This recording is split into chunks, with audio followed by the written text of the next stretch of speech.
1, 2, 3, 4, 5. 6. Now today I'd like to talk to you about a country that has been basically labeled as a bunch of drunks with big old beards and they like to party all the time. But that's really not the case. The country I'm speaking of is Ireland. There's lots of traditions that have originated in Ireland that have actually started slang words that are used currently today in what we do in our everyday lives.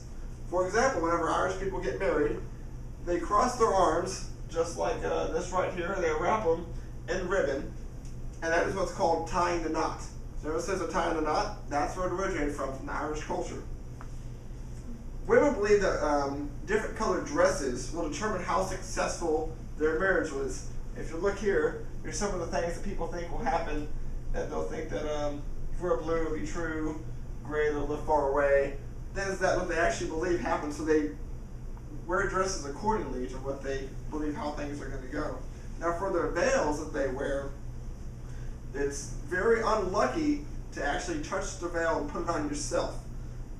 Someone else has to do it, because if you do that, your marriage will fail beyond belief if you actually touch it. Now the men, they wear a kilt.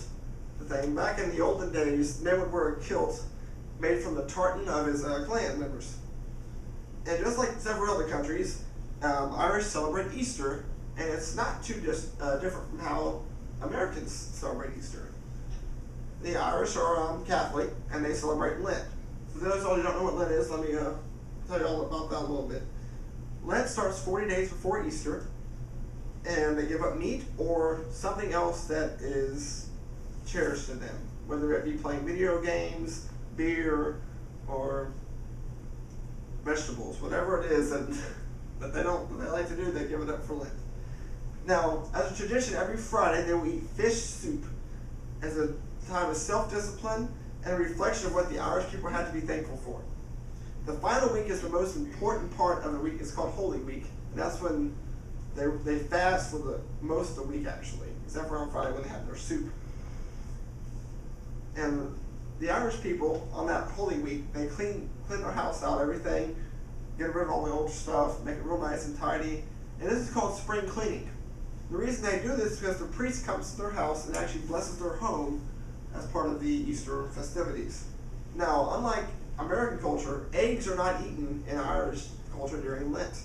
What they do on Good Friday, the eggs are presented to the homes, and after the Easter dinner, for everyone that has actually taken part in the fast, that are properly eating all their dinner, they eat the eggs after dinner celebration. For the children, they sort of bend the rules a little bit because it's hard for a child to follow the fast properly, be properly neutralized. When you think of Irish, you probably think of folklore and myths. Now, Irish are real big in talking about stories. They like to sit around the campfire all together and tell stories, drink some whiskey, so there is a little bit of drinking involved, but not a whole lot. And they will tell all these different stories they have. And they have good stories, which are about all these big castles and pastures and everything like that. And they have these horror stories about leprechauns stealing people and being mean. Now, another thing that they have is, of course, leprechauns. Everyone knows about leprechauns. That's what you probably think about when you think of Ireland. Now, what they do with the leprechauns, they're billed as being very intelligent and mischievous, and they're actually very talented and can play several musical instruments, whether it be the fiddle, tin whistles, and Irish harps. And then they also talk about how the Irish have, the leprechauns can grant 3 wishes to someone if they were ever captured by a human or an animal. And these wishes are so they can be granted free from whoever has their captive, and that's where the pot of gold myth comes from. It's from, if you catch it, they'll give you a pot of gold. Now every year, of course, everyone is Irish on St. Patrick's Day. St. Patrick is the patron saint who helped bring Christianity to Ireland. It is said he drove the snakes out of Ireland, since there have never been snakes in Ireland, actually. And they were a symbol of the Druids. Now, unlike here, everyone wears green on St. Patrick's Day. In Ireland, they don't wear green.